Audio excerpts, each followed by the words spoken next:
Agatha Christie, Woman of Mystery. Chapter 1. Why don't you write a story?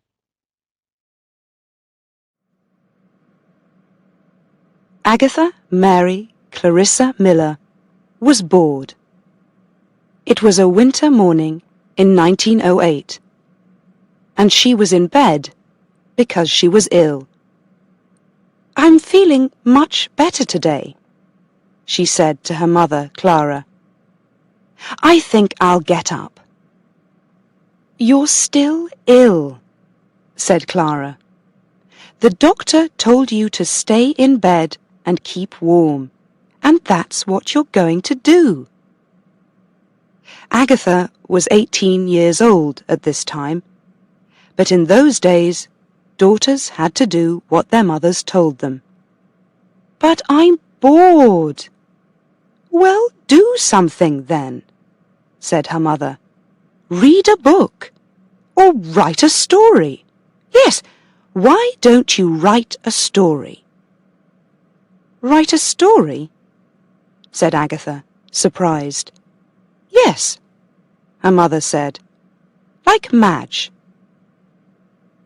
Madge was Agatha's sister.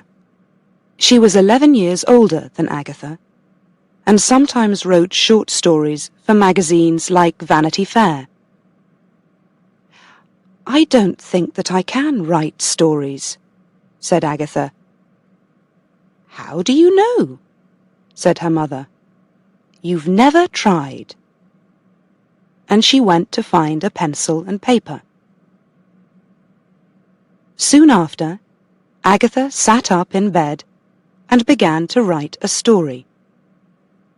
It was called House of Beauty, a strange story about dreams.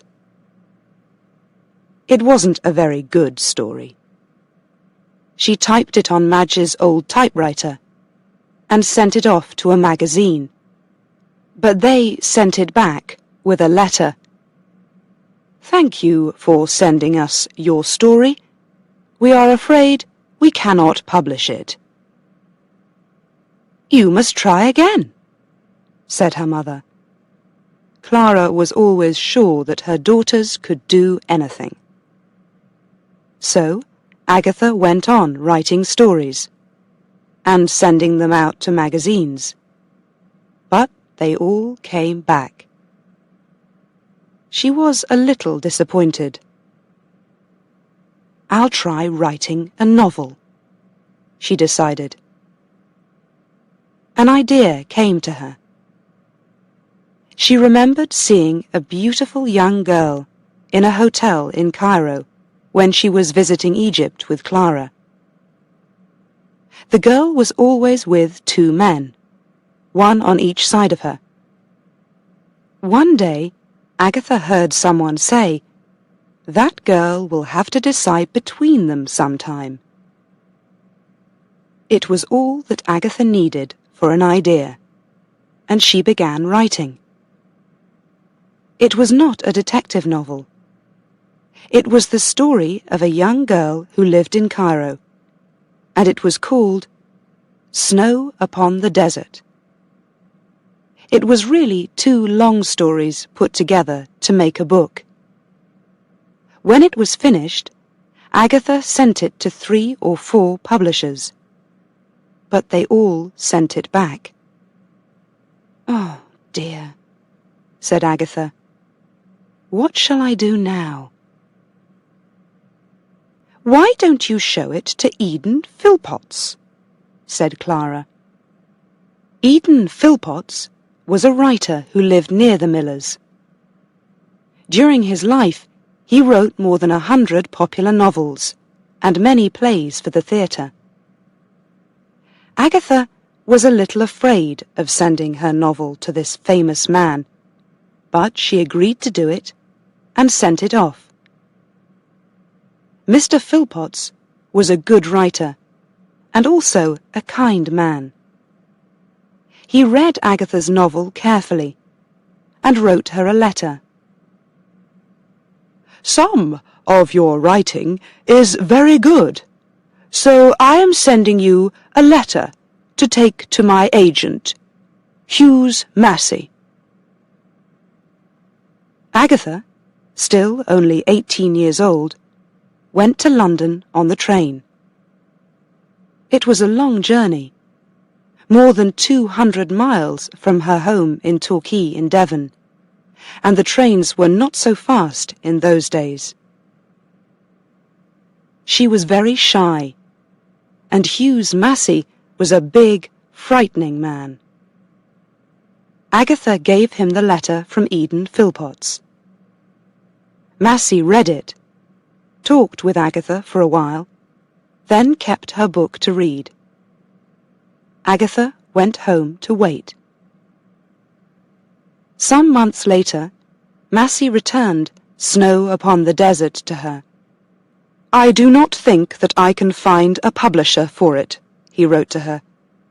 "The best thing is to stop thinking about it any more and to write another book." Agatha was disappointed. She did write another book, but some other important things happened in her life first. Chapter 2. A Shy Young Man. Agatha's father, Frederick, died in 1901, when Agatha was 11 years old. He was an American and was 10 years older than Clara. After he died, Clara began to travel a lot, and often took Agatha with her. In 1911, when Agatha was 21, Clara was ill. "You need to go somewhere warm and sunny to get better," Clara's doctor told her. So Clara decided to go to Egypt again, and she took Agatha with her. They stayed in a hotel in Cairo. There were some English soldiers staying near the hotel, and they often came to the hotel dances. Agatha was a shy young woman, but she loved to dance. During her stay in Cairo, she went to 50 dances. She met a lot of exciting young men and had a wonderful time.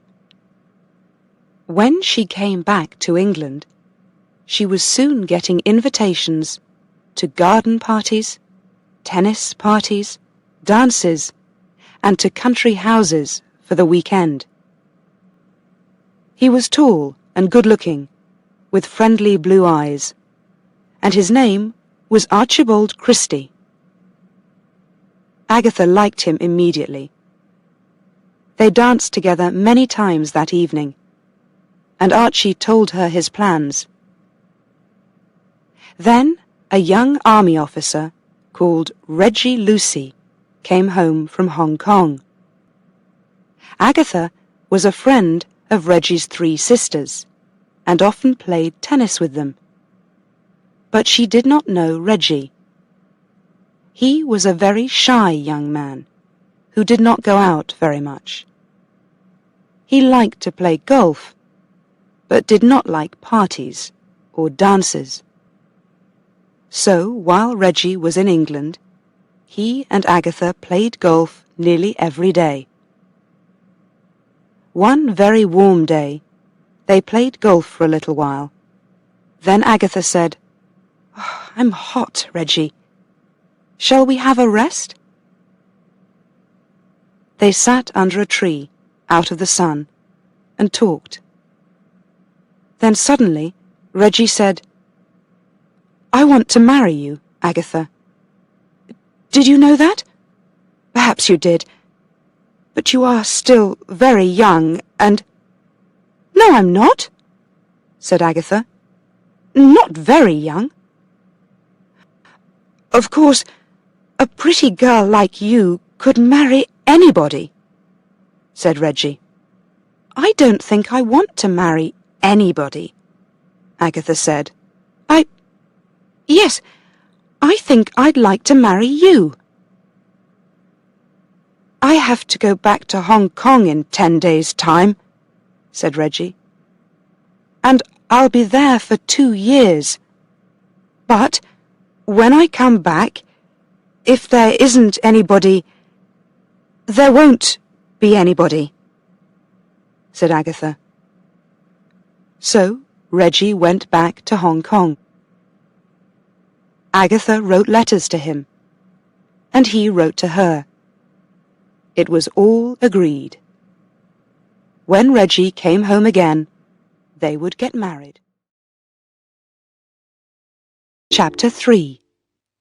Tea at the Railway Station.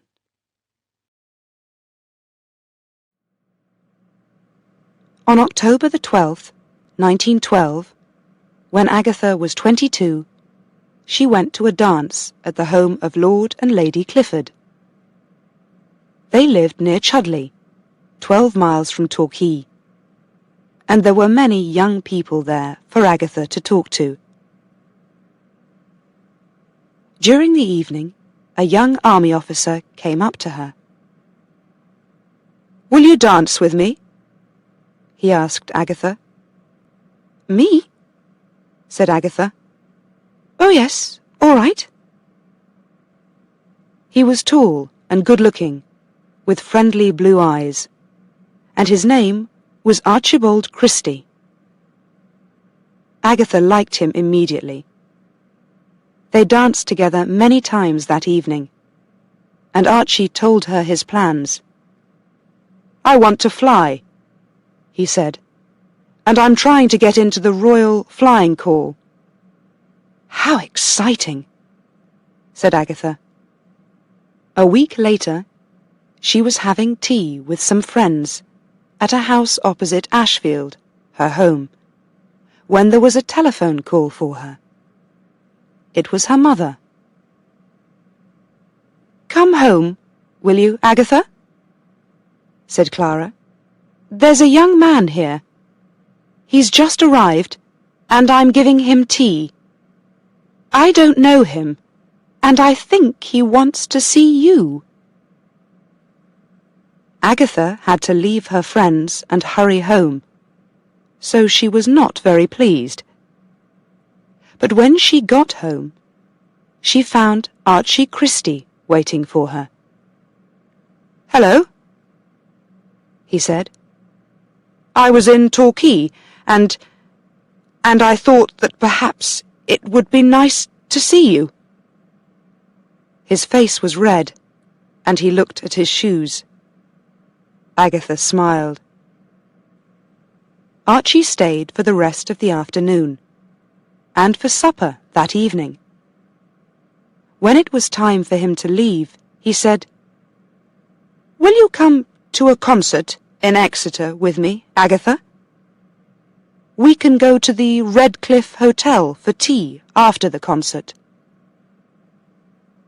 "I'd love to," said Agatha, then looked at Clara. "Can I, Mother?" "A concert, yes, Agatha," said Clara. "But tea at a hotel? No, I don't think so. Not a hotel." "Perhaps I could take Agatha to tea in the restaurant at Exeter railway station," said Archie. Agatha tried not to smile, but her mother agreed. So Agatha and Archie went to the concert, and then had tea at Exeter railway station. "There's a New Year's dance in Torquay on the 2nd of January, said Agatha, when Archie took her home later. "Will you come?" He smiled. "Of course," he said. "I want to see you as often as I can." But when Archie came to the New Year's dance, he was very quiet and did not seem happy. He seemed to be worried about something, but Agatha said nothing. 2 days later, on the 4th of January 1913, they went to another concert together. Archie was still very quiet, and after the concert Agatha asked, What's wrong, Archie? The Royal Flying Corps have said yes to me, said Archie. I have to leave Exeter in 2 days' time. I have to go to Salisbury. He looked at her. Agatha, you've got to marry me. There will never be anyone for me, only you. I've known that since our first evening together at the Cliffords' dance. Agatha was very surprised. But I can't marry you. I've already told Reggie that I'll marry him. And then she told him about Reggie Lucy. You didn't marry him before he went away, said Archie. Why not? It's because you don't really love him. We thought it was better to wait, began Agatha. I won't wait, said Archie. I want to marry you next month, or the month after. We can't, said Agatha. We haven't got any money. How will we live? But she did want to marry Archie. Archie has asked me to marry him, and I want to. I want to very much, she told her mother. Clara was very surprised. You must wait, she told them both. I like you, Archie, but you are only 23 years old, and neither of you has any money. So Archie went to Salisbury, and he and Agatha waited. Agatha wrote to Reggie Lucy. It was a difficult letter to write, but Reggie wrote a very kind letter back to her. Don't worry about it, he told her. I understand. In August 1914, England was suddenly at war with Germany.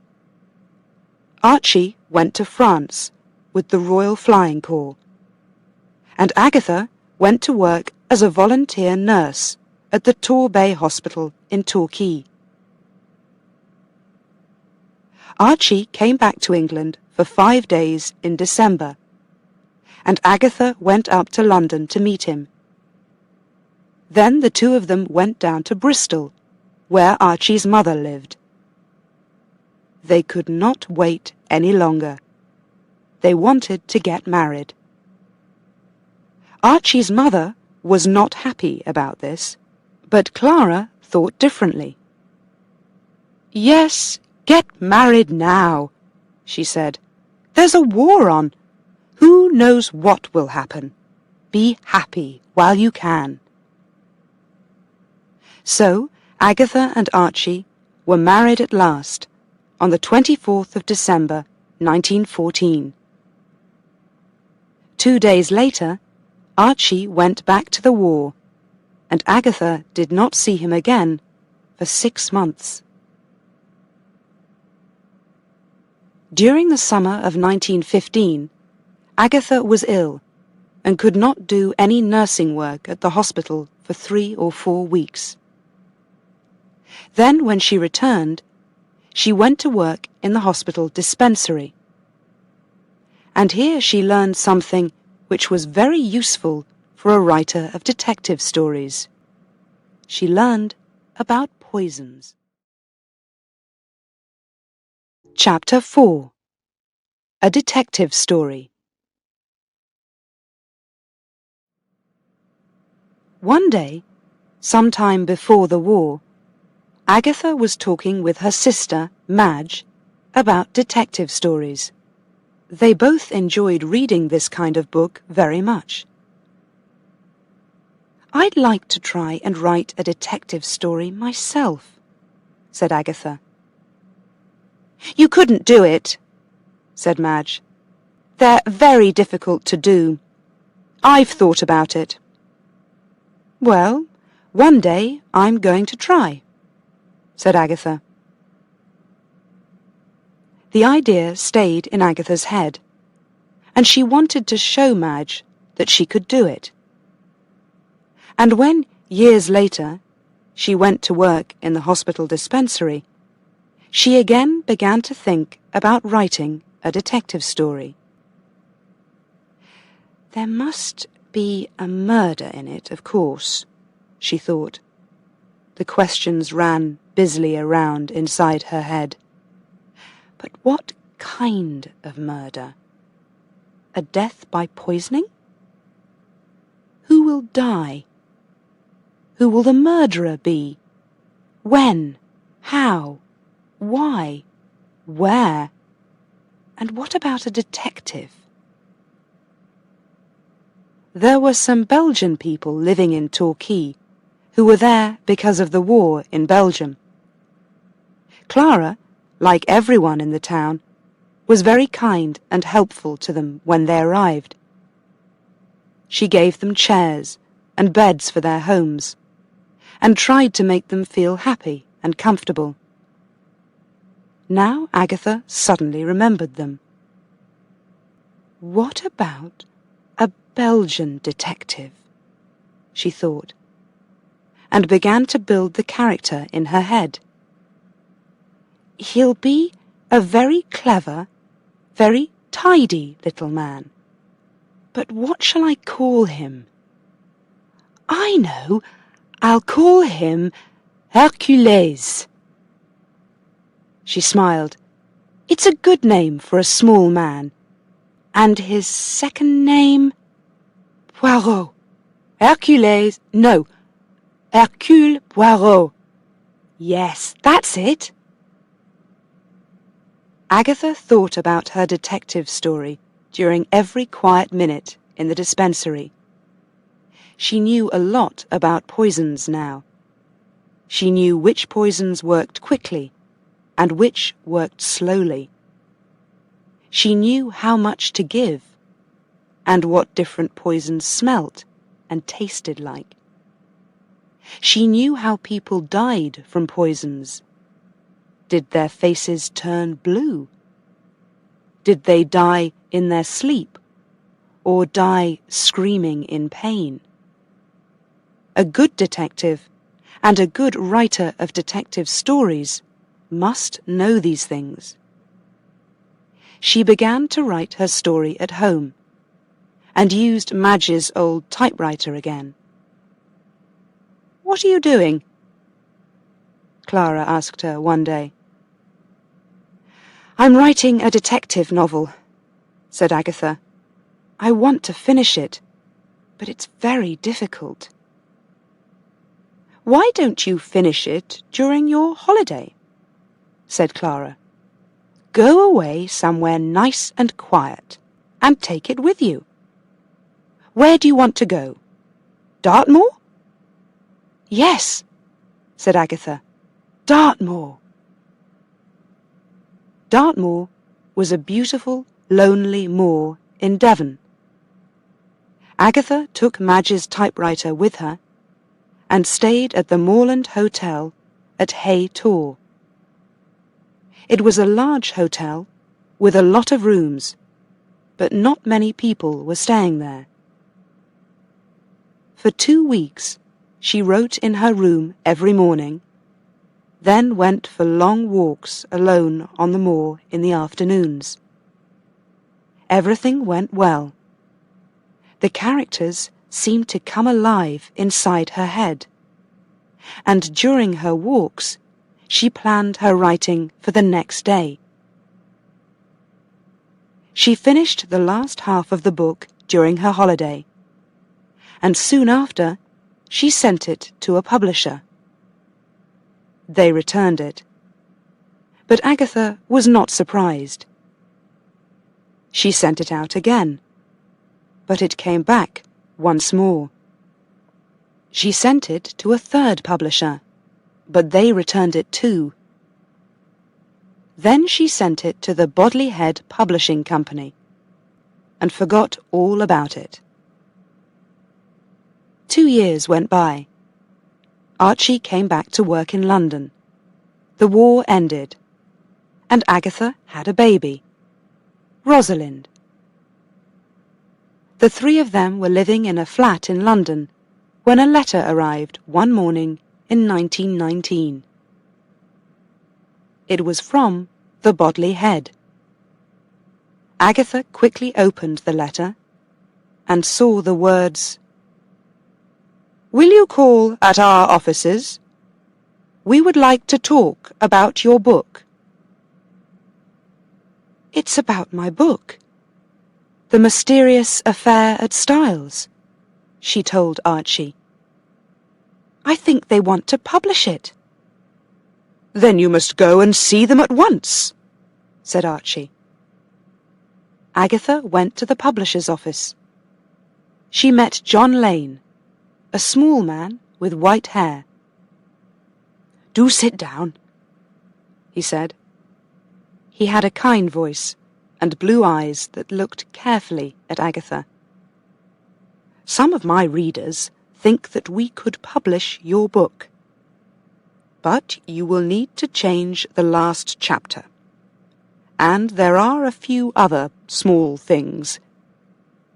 Agatha was too excited to listen. She was happy to do anything. The Mysterious Affair at Styles was her first detective story, and she wanted to see it in the bookshops. So she wrote a different ending for it, and changed one or two more small things, and at last John Lane was pleased with it. Chapter 5. A Good Detective Story Writer. Agatha's first book, The Mysterious Affair at Styles, was published in 1920. But before this, she began writing another book. It was Archie's idea. "Mother is finding it difficult to pay all the bills at Ashfield," Agatha told him. "Why doesn't she sell Ashfield?" Archie said to Agatha. "The house is too big for just one person. Then she can buy something smaller." "Sell Ashfield?" said Agatha. "Oh, no, she can't. I love it, and it's our family home." "Then why don't you do something about it?" said Archie. "Do something? What do you mean?" "Why don't you write another book?" said Archie. "Perhaps it will make a lot of money." Agatha thought about it. Ashfield was her family home, and it must stay in the family.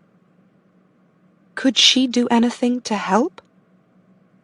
"Perhaps I could write another book," she thought. "But what can it be about?" The answer came one day when she was having tea in a tea shop. Two people were talking at a table near her. Agatha heard a name and began to listen. They were talking about somebody called Jane Fish. What a strange name, thought Agatha. But what a good beginning for a story. Somebody hears a strange name in a tea shop, and then... Wait, perhaps Jane Finn will be better. Yes, now let me think. And before Agatha left the tea shop, an idea for a story was running around inside her head. She went home and began it immediately. She called it The Secret Adversary, and the book was published in 1922. The story did not have the Belgian detective Hercule Poirot in it, but her next book, Murder on the Links, did. Readers loved Poirot. He was a very short, tidy little man, with green eyes, black hair, and a beautiful black moustache.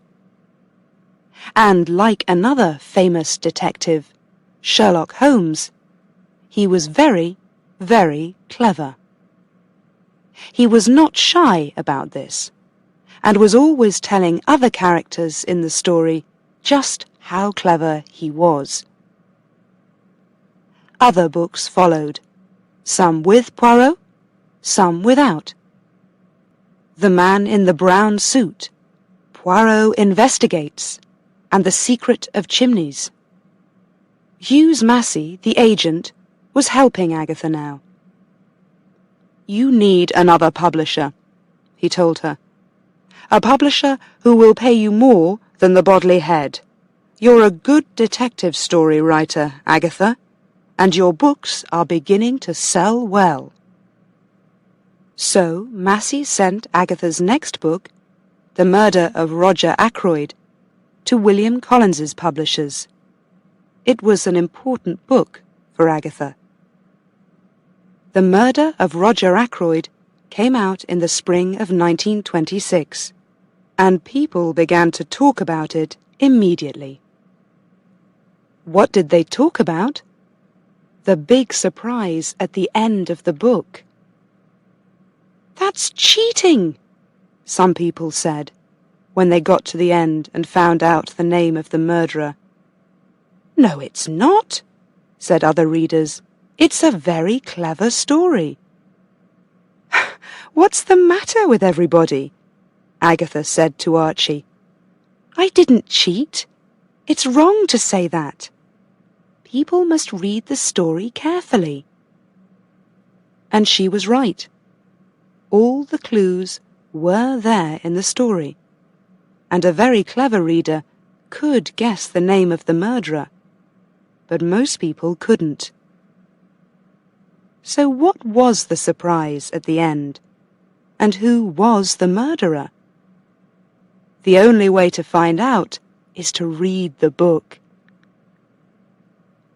After The Murder of Roger Ackroyd was published, more and more people began to buy Agatha's books, and Agatha had more money to spend. The Christies bought a house at Sunningdale, about 30 miles from London. "What shall we call it?" said Agatha. "Styles," said Archie, "after your first book." And they put a picture of the front cover of the book, The Mysterious Affair at Styles, on the wall. But not long after they moved to Sunningdale, something happened that put Agatha's name on the front pages of every newspaper in England. She disappeared. People think that it happened because she was very unhappy at this time.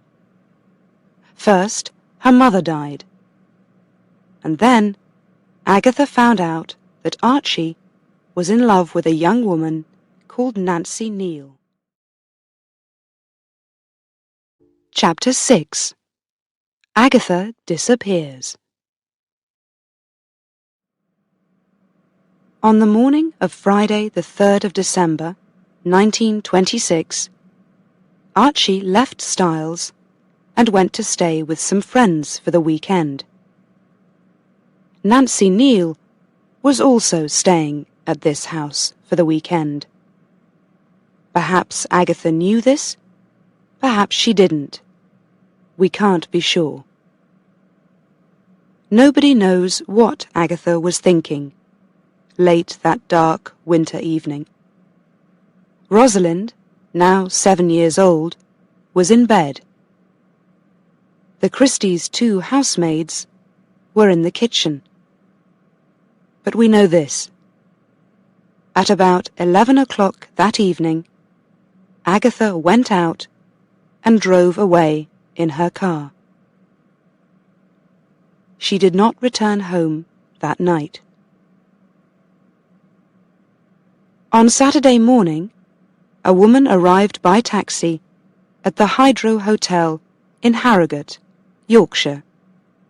The Hydro was one of Harrogate's biggest and best hotels, near the centre of the town. "Can I have a room, please?" the woman asked. She was carrying a small suitcase, and she looked very tired. "Yes, of course," said the man behind the hotel desk. "There's a nice room on the first floor, room number 5. It has hot and cold water, and the cost is £7 for a week." "Thank you. That will be all right," said the woman. "What name, please?" asked the man. "Mrs. Teresa Neal," said the woman with the suitcase. Also on that cold Saturday morning in December, a 15-year-old boy was walking beside a lake called the Silent Pool.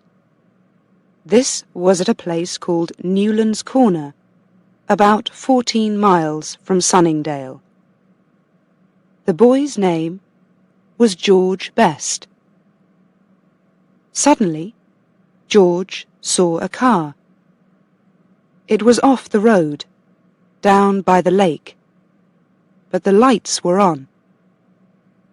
"That's strange," he thought. "Why is that car down there? And why are the lights on?" And he went to have a better look.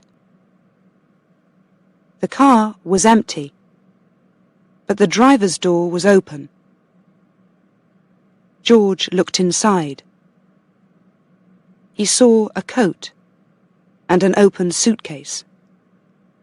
Half out of the suitcase were 3 dresses, some shoes, and some papers with the name Mrs. Agatha Christie on them.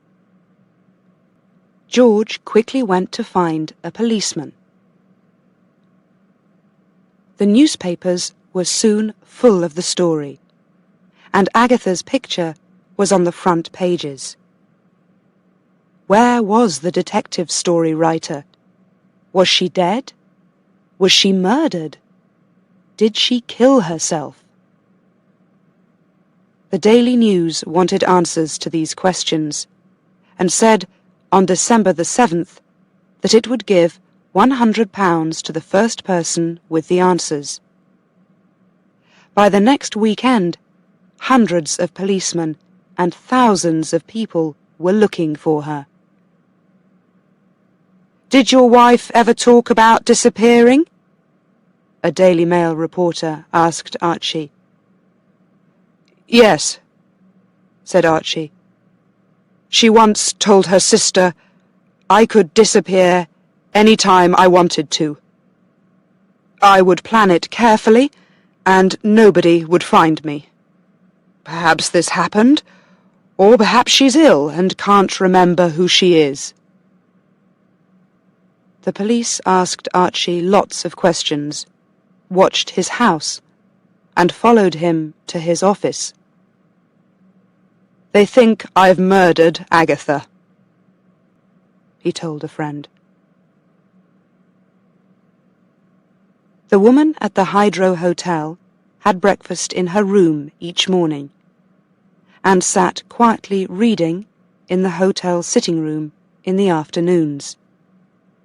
She said good morning and good afternoon to other people in the hotel, and seemed worried because there were no letters for her. But one of the chambermaids went to see Mrs. Taylor, the wife of the hotel manager. "Mrs. Neal looks like the woman in the Daily Mail picture," said the chambermaid. "You know the one, Agatha Christie." Mrs. Taylor spoke to her husband about it, but they decided to say nothing. They did not want any trouble at the hotel. But 2 more people at the Hydro Hotel were also looking carefully at Mrs. Teresa Neal. Bob Tappin and Bob Leeming played music in the hotel each evening, and both of them watched the quiet woman in the corner of the room, and began to think. "I'm sure that Neil woman is Agatha Christie," Bob Tappin said to his friend one evening. "I think you're right," Bob Leeming agreed. "What shall we do about it?" And the next day they went to the police. The police immediately told Agatha's husband, and Archie Christie arrived at the Hydro Hotel at 6:45 p.m. on Tuesday, the 14th of December. When his wife walked out of the sitting room, Archie saw her and went up to her.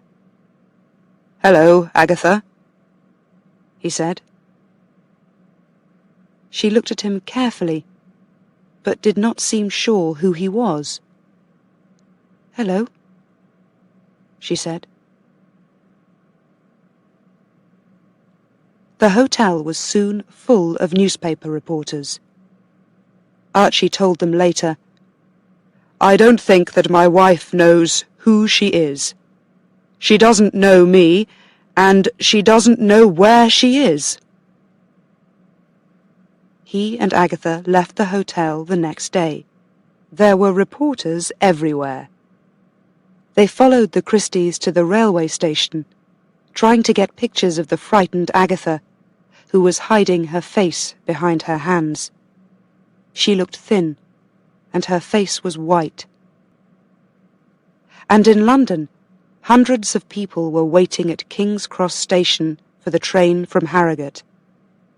Everyone wanted to see the woman of mystery and her husband.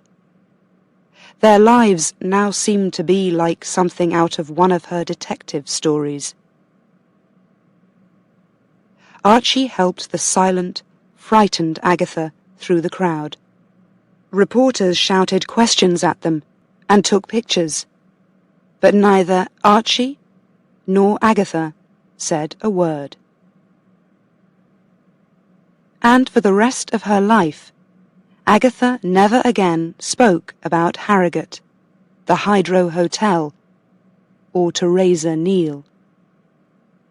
But what really happened that night after she left Styles? Why did she leave her car? How did she get to Harrogate? It was always a mystery. It still is. Chapter 7. A Young Archaeologist.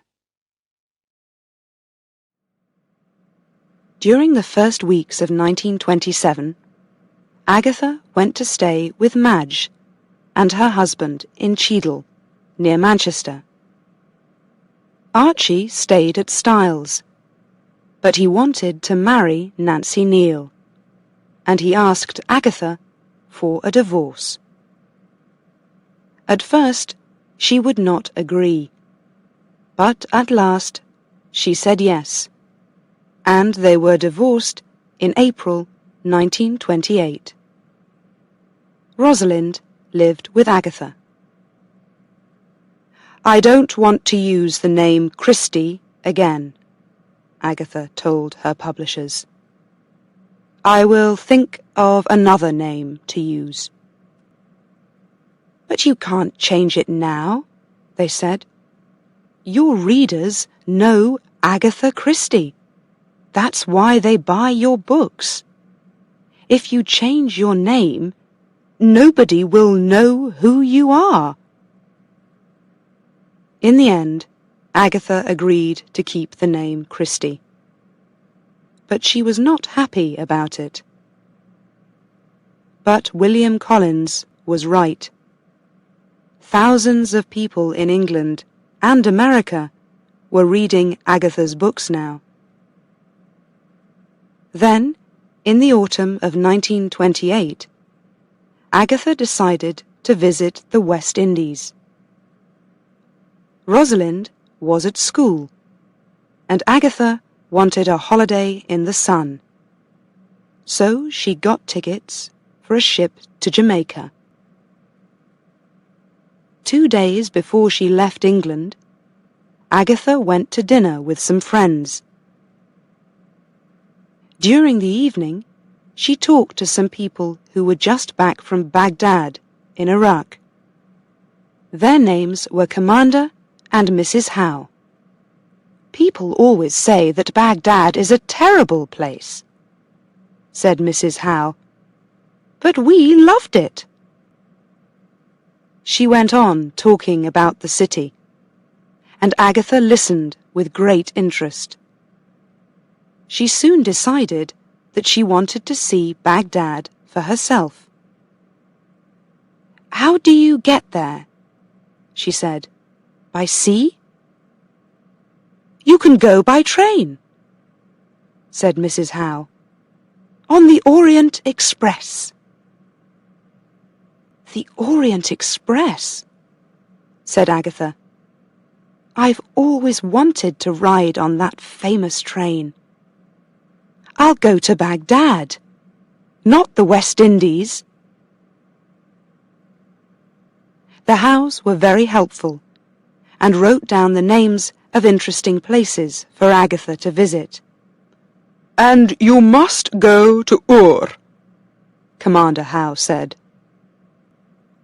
Next day, Agatha changed her tickets for the West Indies for tickets to Istanbul by the Orient Express, and then on across the desert to Baghdad. It was an exciting journey for her, travelling alone for the first time, and later it gave her the idea for another of her most famous books, Murder on the Orient Express. While she was staying in Baghdad, she remembered Commander Howe's words, "You must go to Ur." Archaeology was something that interested Agatha very much, and Leonard Woolley, the archaeologist, and his wife were working at Ur. Catherine Woolley was very happy to meet Agatha.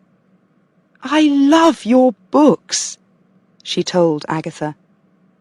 "I've just finished reading The Murder of Roger Ackroyd. It was wonderful." Agatha became the Woolleys' special visitor. She loved Ur, and she loved watching the archaeologists. It was slow, tiring work, and they had to dig very carefully. Sometimes they found nothing for hours, and sometimes they found old pots or knives. It was always exciting when one of the workers found something that was thousands of years old. "You must come back again another year," Catherine Woolley said. So Agatha did. She went out in March 1930, the week before the Woolleys planned to come back to England. The plan was that Agatha could travel back with them through Syria and Greece. A young archaeologist called Max Mallowan was working with the Woolleys. He was 25 years old and a quiet young man. "I've told Max to show you Negev and Kabbalah," Catherine Woolley told Agatha. "Negev is the holy city of the dead, and Kabbalah has a wonderful mosque. When we leave here and go to Baghdad, he'll take you there. You can see Nippur on the way." "Oh, but doesn't Max want to go to Baghdad with you?" said Agatha. "He will have friends to see there before he goes home to England." "Oh, no," said Catherine. "Max will be pleased to take you." The young archaeologist was pleased to take Agatha. He liked her immediately, and Agatha liked him. They talked and laughed and enjoyed every minute of their time together. They met the Woolleys in Baghdad, and the four of them travelled to Greece together. But when they got to their hotel in Athens, there were 7 telegrams waiting for Agatha. They all said the same thing. Rosalind was ill. Agatha must come home quickly. "I'll go with you, Agatha," said Max. "Oh, thank you, Max," said Agatha. "But haven't you got plans to—" "I've changed my plans," said Max quietly. "I'm coming with you, Agatha." So they travelled home together. When they arrived, they found that Rosalind was much better. So that was one happy ending. Soon there was another. Agatha was 14 years older than Max. But during the journey home, Max decided to ask her an important question. And when they were back in England, he asked Agatha to marry him. They were married on the 11th of September, 1930, in Edinburgh, in Scotland. 1930 was also the year when Agatha's other famous detective first appeared, in The Murder at the Vicarage. Her name was Miss Jane Marple, a little old woman who lived in the quiet English village of St. Mary Mead. Miss Marple looked like somebody's grandmother, a nice, kind woman who enjoyed cooking and gardening. But she also had very good eyes and ears. She saw, heard, and remembered everything. Names, faces, the times of trains and buses, the colour of a shirt, the sound of a door shutting. And she always found out the name of the murderer before the police did. Readers loved the Miss Marple stories, and she was soon as popular as Hercule Poirot. But was she a real person? Where did the idea for the character come from? Where? I can never remember, Agatha always said. Chapter 8. Dame Agatha. For the next 25 years, Agatha went with Max on all his archaeological journeys. She loved travelling, and those were the happiest years of her life. It was a good time for writing, too. "It's nice and quiet," Agatha always said. "There's no telephone." And visiting these interesting places gave her ideas for some of her best books. Death on the Nile, Appointment with Death, Murder in Mesopotamia, They Came to Baghdad. She was now one of the most popular detective story writers in the world. One of the many people who enjoyed her books was Queen Mary, the mother of the King of England. One day, in 1946, Agatha had a letter from the British Broadcasting Corporation in London. "They want me to write a play for Queen Mary's 80th birthday," she told Max. "A play for the radio." "Then you must do it," said Max. Agatha's play for radio was called 3 Blind Mice. Later, she wrote the play again, for a London theatre. This time, it was much longer, and she gave it a new name, The Mousetrap. It is a very famous play. It opened in 1952, and has been in one or other of the London theatres ever since then. In 1997, 45 years later, people were still going to see the play. Why? It's a very good murder mystery, of course. But there is another story about the mousetrap too. Every night, at the end of the play, one of the actors talks to the people in the theatre and says, "Please don't tell your friends who did the murder in this play. They must come to the theatre and see the play themselves." And everybody keeps the secret of the murderer's name. And so more and more people go to see the play. In 1971, Queen Elizabeth made Agatha a Dame of the British Empire, a very high honour for a woman in Britain. But why was Agatha Christie so famous? Perhaps it is because she was a wonderful storyteller. She planned her murder mysteries very carefully, putting a clue here, a clue there, and they are clever clues. So it is not easy to guess the name of the murderer. Who did it? We want to know. And by the end of the book, everything falls tidily into place, and we have the answer. And of course, the stories are not really about murder and death. They are puzzles, with comfortable endings, because it is pleasing to read that the detective always catches the criminal. For an hour or two, we can escape from real life, which is often neither tidy nor comfortable.